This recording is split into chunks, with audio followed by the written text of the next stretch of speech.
সম্মানিত ভিউয়ার্স, আসসালামু আলাইকুম। আশা করি সকলেই ভালো আছেন। তো অ্যাক্সিডেন্ট নিয়ে দুটি কথা আমি বলতে চাই আপনাদের মাঝে।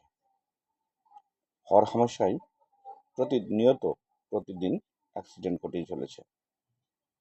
অ্যাক্সিডেন্ট একটি অ্যাক্সিডেন্ট সারা জীবনের কান্না। একটি অ্যাক্সিডেন্ট কতগুলো জীবনের দীর্ঘশ্বাস। একটি পরিবার চিরতরে ধ্বংস হয়ে যায়। সন্তান তার বাবা হারায়, তার মা হারায়। তাই প্রিয় ভাই ও বন্ধুগণ, অ্যাক্সিডেন্ট থেকে নিজে নিরাপত্তায় থাকি, অন্যকে নিরাপত্তা দেই। আমরা যারা গাড়ি ঘোড়া চালাই অবশ্যই আমাদেরকে খুব সতর্কভাবে চলতে হবে।